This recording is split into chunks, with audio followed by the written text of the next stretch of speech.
Right. So tonight, as it says there, we're going to talk about how background knowledge and vocabulary impacts reading development and comprehension. Obviously, a learner's understanding, their knowledge and their control of vocabulary has the power really to unlock learning. But sadly, it can become quite a barrier, a significant barrier, not just to their learning to read, but obviously learning other things, you know, social interactions, communication, and then quite often self-esteem as well. So although my focus tonight is very much on how the vocabulary impacts reading development, you can't help but be aware of how it impacts all learning.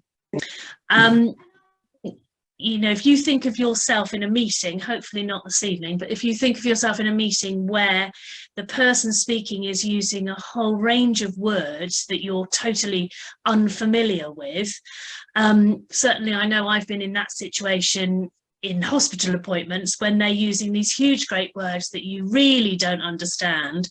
And it's frustrating. You can't grasp what on earth anybody is talking about. The meeting kind of passes you by, and quite often you just switch off altogether. Now, I'm an educated adult, and you know, I have been made to feel like that, and I'm sure many of you have as well. And so if we think of our children, our pupils at school, you know, a child could encounter that sort of situation in many lessons because their vocabulary is a barrier. So you can see how that lack of vocabulary can kind of slam the door shut on learning for these children. Children need to develop a vocabulary of around, that should say 50,000 words, if they are statistically likely to be successful in education and then in their lives beyond. That's a huge undertaking. And we're saying that this is 50,000 words is really by about the age of 12. Now, average children learn about 2,000 to 3,000 words a year in education by just being there. So general teaching and the basic curriculum isn't actually sort of sufficient for most pupils to kind of reach that magical figure.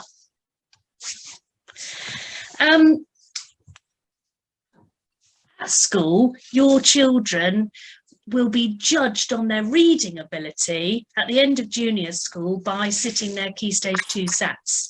And there is a reading stats paper, and an understanding of vocabulary is absolutely crucial to begin to access the content in those reading papers. This is just an example. This is the first couple of paragraphs on one of the reading papers from a couple of years ago. You can see, you know, if we just read the very beginning, and within the reading paper, there are normally 3 sets of text, and they're quite lengthy. This is literally just the beginning of the text. But you can see, if you just read that if, you know, it talks about a secret monument on the island to one of her ancestors. If you don't know what a monument is, if you don't know what ancestors are, then, you know, you're going to really struggle to understand the content of that paper. To the side there, in that blue box, I have put a list of the words that I thought were a little bit tricky. Sorry, some people are having difficulty with technical things. Hopefully, it might be that we're lagging a little bit on the it will be recorded, so if you want to look back over anything. Yeah, sorry. Yeah, so in the blue box there, those are some of the words that when you read through that SATS paper, those are some of the words that I thought might be a little bit tricky for children. You can see that the level of vocabulary is really high. So, you know, unless children have got an understanding, quite a clear understanding of different vocabulary and quite a wide vocabulary, they are going to struggle to be able to access those reading papers. And I think, you know, if you look at some of those words, you know, the level of vocabulary is incredibly high that the children in Year 6 are expected to achieve. So questions that test vocabulary. These were some of the questions that were posted in that SATS paper. So, you know, the struggle had been between two rival families, which word closely matches the meaning of the word rival, and then they would give you a selection of words to choose from. Well, you know, rival itself is quite a complex word. So there's all sorts of different ways that they test out the vocabulary. So if you know words, then answering these questions are quite quick, easy gains in a test situation. If you've got no idea of word meaning, then you've missed out on these kind of quick, easy,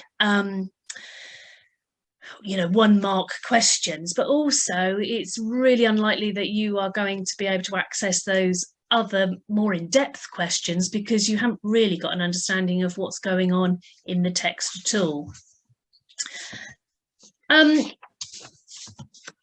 So at Northmead, we've really made words quite a priority in all classrooms, really just to empower your children. And the children, I feel, are really provided with an enriched diet of language.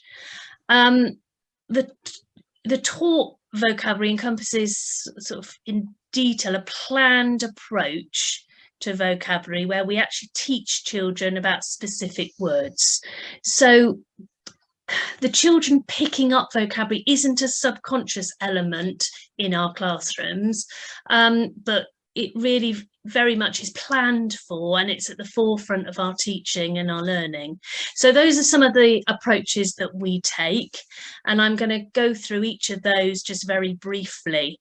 So the first one is pre-teaching, and that's prior to reading. So what I mean by that is that teachers will prepare slides like this one that they can put up in their classroom to introduce children to the words that they are about to meet in a text. So before we read a text, so it might be a text, sort of their class book they're reading in the afternoon, it might be a text that they're doing a reading comprehension about.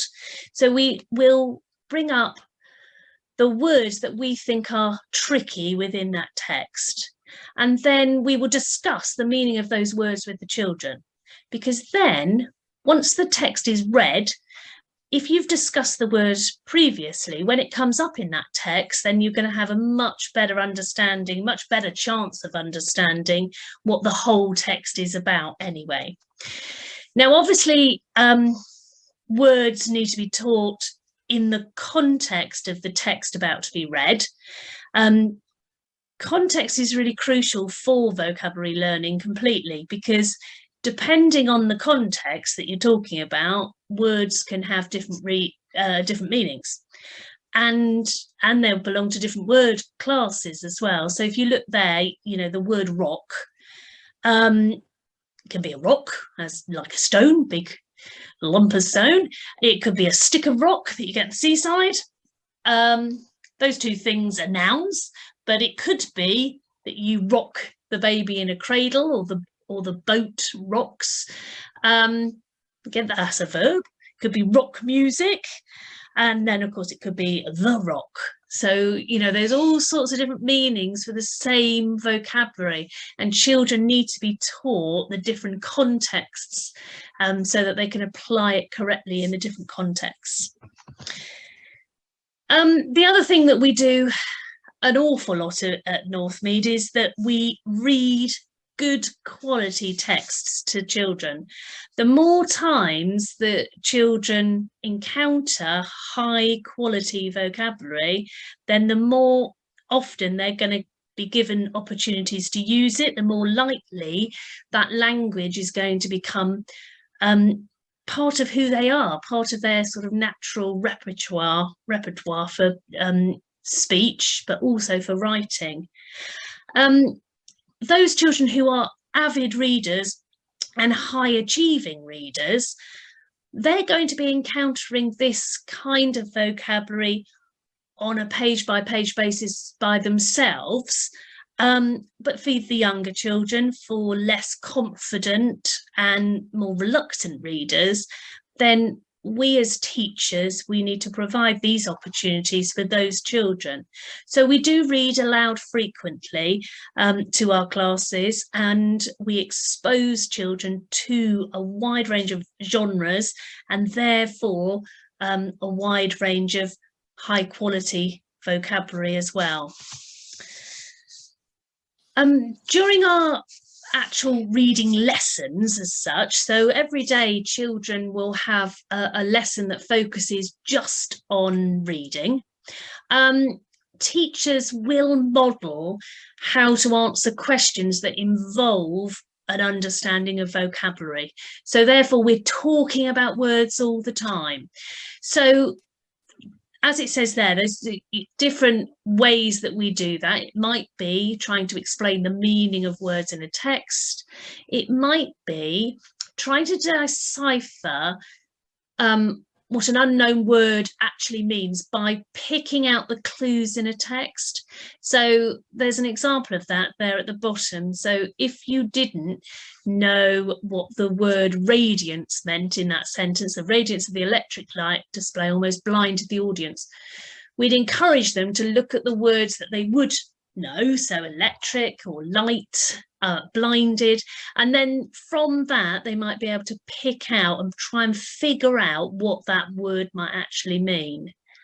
We might well be asking the children to identify the correct use of a word by the context, and then recognizing things that mean the same, synonyms, or giving examples of words that have got an opposite meaning. So there's all sorts of different ways that we play about with vocabulary and question the children with vocabulary as well.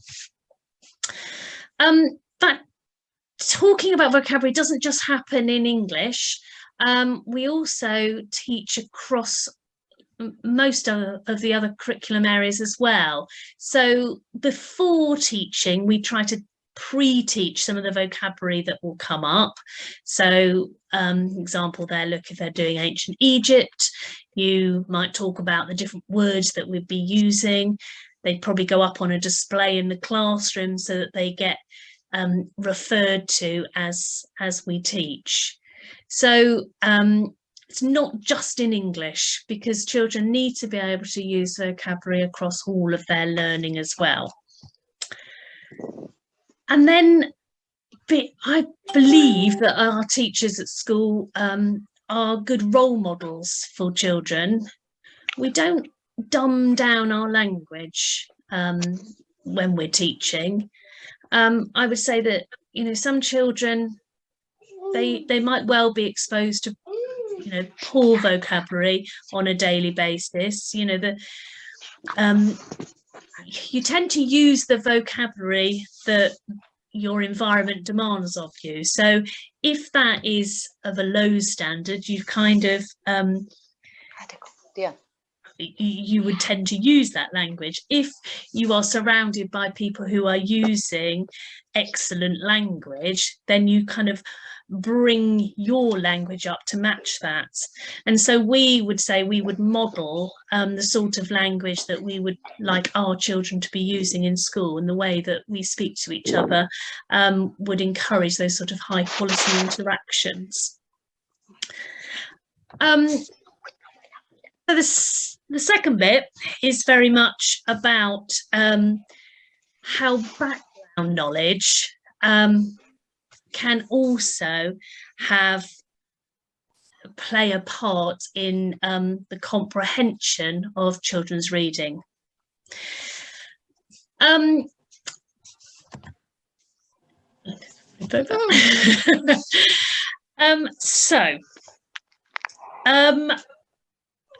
Why is it important? Well, background knowledge, as it says there, gives you a basis on which to hang any new learning, any new information.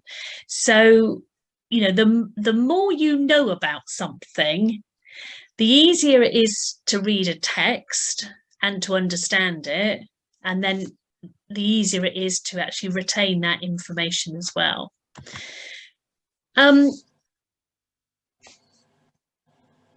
It obviously, to be able to comprehend a text, readers need to have a kind of threshold of knowledge about a topic. Teachers might call that a kind of domain-specific knowledge, or kind of a topical knowledge. Without that knowledge, it becomes quite difficult to construct a kind of picture in your head when you are trying to learn about something. So, for example there, if you are reading a story about a train station and you have never been to a train station, or you've never seen a train station on telly, then when the story starts talking about the platform, the barriers, in that one it's talking about a level crossing, you can't construct that picture in your head because you don't know what it's like there. So if you've already got that background knowledge, you are kind of streets ahead already of being able to construct this kind of picture in your mind. So to help children, before we read a text, we always ask the children to share their prior knowledge of the context. So we try and focus their minds on what we're about to read, so that then it's all at the forefront of their mind. They've brought everything that they know already about that kind of context.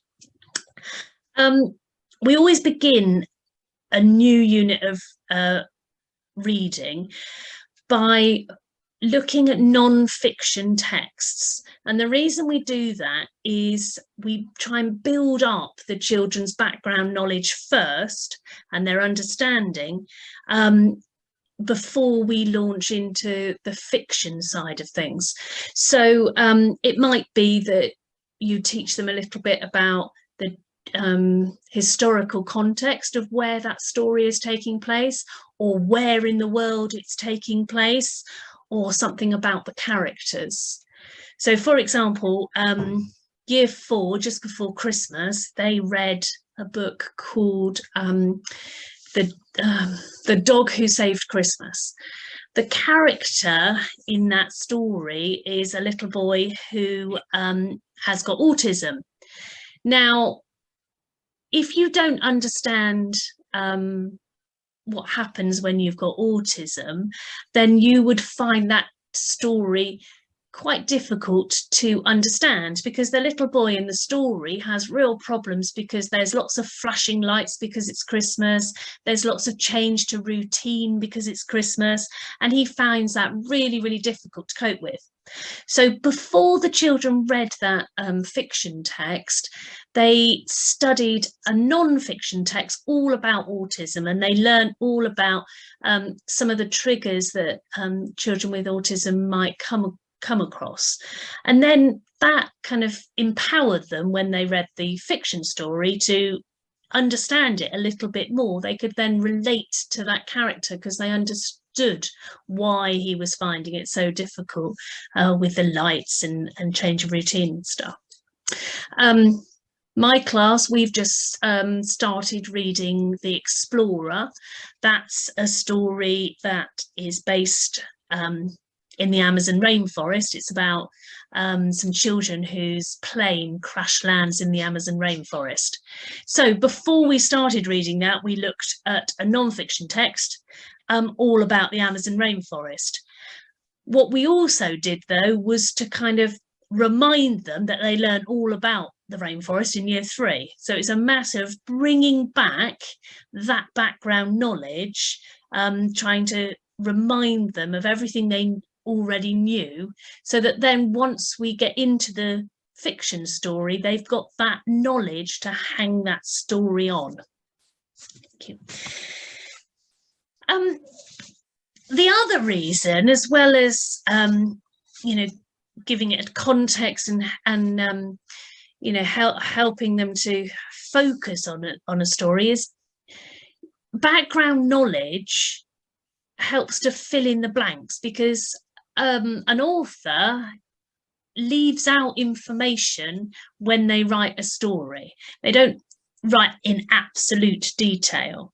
So we rely, when we read a story, we rely on a combination of background knowledge and evidence in the text. And particularly when we're answering those sorts of questions that require some inference, where it, you know, it doesn't exactly tell you the answer in the story, then that requires quite a lot of background knowledge to be able to do it. So the more background knowledge you've got, the more general knowledge you've got about that subject, the better, really, for answering questions. Little example there. The brain scan was fuzzy, so I guess the patient was wearing makeup. Now, if you know anything about brain scans, you've got two ideas there. You've got the first one is that the brain scan was fuzzy, and then you've got the idea that the patient was wearing makeup. Now, if you know that brain scans use magnets, so metal can make the brain scan go a bit fuzzy, you can then infer that the makeup might have had some trace amounts of metals in it, which is why it would give a slightly fuzzy brain scan. If you don't know that knowledge that came between those two things, then that whole idea, the brain scan was fuzzy, patient must have been wearing makeup, it doesn't connect in your mind. I can't say that I knew that. Thinking, wow. Seems really confused. Wow, yeah. So unless unless we give children this information, unless they have this background, sometimes when they're reading these texts, they don't make these connections. There's been quite a lot of research about this, and in America, a researcher carried out this experiment where the class, so they had a kind of half and half class. They had good readers and they had what was determined as poorer readers, and they all read a story about baseball so that they could show what they were understanding about that story. They kept stopping the story, and the children had to demonstrate on a board game what was actually happening in that story. Those children who were good readers, but they didn't know anything about baseball, only got around 19 items correct out of a possible 40. But the poorer readers who also knew about baseball got more things correct. So there appears to be a slight trade-off between knowledge and general reading ability at this age. So a child who's got a really strong knowledge base can compensate to a small extent for their poorer reading skill. We quite often find at school that children who struggle with reading, if we read them the story and ask them questions about it, their understanding is often absolutely superb, and so they are demonstrating a good comprehension. And when they're reading ability, their actual decoding and their fluency catches up, they actually can do very well in their reading. But it's this, having this really good background knowledge can really help. Going back to the SATS paper that I showed you at the very beginning, this was the SATS paper in the same test. It was one of the other papers, and it was a text all about dodos. And if you read this paragraph, it talks about that these dodo bones were found in some mud flats. Now, those children who had studied mud flats as part of a geography lesson, they were far more able to approach this reading text because they could construct the concept of mud flats in their mind, as shown in the picture on the left-hand side of the screen. But if children hadn't been taught about that in geography, then for some children, the only flats they had ever come across and ever had the understanding of were high-rise apartment blocks. They may well have constructed the idea that that dodo that was found, the dodo bones, were found inside an apartment block. So you can see how they can, without that background knowledge, that they can struggle to comprehend. So at Northmead, we have always retained a broad curriculum, and I really hope that you can appreciate that, you know, these subjects are incredibly important in their own right, but they are also incredibly important for building background knowledge and therefore increasing children's comprehension when they're reading. I think, you know, some schools do narrow their curriculums and they focus very much on English and maths. I think possibly they're shooting themselves in the foot if they are then trying to improve their reading outcomes, because you need to have a high level of background knowledge really to be able to access reading at the kind of depth that children are expected to read by the end of their time with us at Northmead. So, what can you do? Vocabulary. I mean, really, you just got to talk. I know it's very easy to say, and we're all very, very busy people. You know, it is good to have a chat around the dinner table. I know it's very difficult. We're all got our phones bleeping away and emails coming. But, you know, chatting about the day or chatting about things on the news, something they've seen on the telly. Talk, lots of talk. I think reading aloud to your child, as well as them reading to you, I think, you know, have a book on the go that you are reading to your child and talking about is brilliant. Talking about words, playing word games, those sort of word association games. I know I always used to play them with my son in the car, where you say a word, they've got to say something associated with it, and you're trying to do kind of ping pong of words. Or playing opposites, where you say a word, they've got to say the opposite. Jokes are very good for developing an understanding of vocabulary, because it's those sorts of puns where you have got different possible meanings of the same words. And then background knowledge, you know, taking children to places. It doesn't have to be really expensive places, because, you know, I appreciate that going to visit places for a whole family can cost a fortune. But just, you know, getting outside in the natural environment. So they have experience what it is like to stamp through mud or to walk up a hill and to see a view. All of those things, you know, there's often books that are set in the woods. Have they experienced being in a wood? You know, day visits are great. Going on holiday, if we could all go on holiday again, wonderful.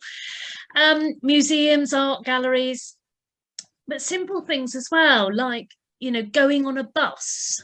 Have they ever experienced that, you know, you've got to go and buy a ticket, and then, you know, you go and sit, and then you ring the bell when you want to get off the bus, all those sorts of things, so they understand when that character in a story runs away and gets on the bus, they understand what that's like. All of those things would be great. I think, you know, over the past couple of years, it's been very difficult to get out and about.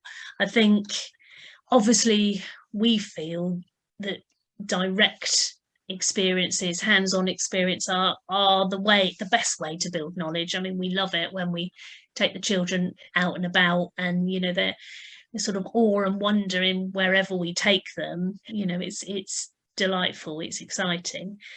But we appreciate that, you know, over the past couple of years, that's not been very easy. So I would say, you know, embrace multimedia stuff as well. You know, the virtual things that you can get on the computer. You can go on virtual trips around all sorts of places now. And also television programs, you know, watch them together. They, you know, they provide a wealth of information to children. You know, there's the one on at the moment, the David Attenborough one about plants. You know, we're not all going to go off around the world looking at plants, but, you know, to see that on the telly and to talk about it, that's building excellent background knowledge. So that's me done. So I hope you can see from that, and I know I've just talked at you and I hate it, but, you know, it is the importance of vocabulary, the importance of background knowledge, you know, it all of that helps. So any questions?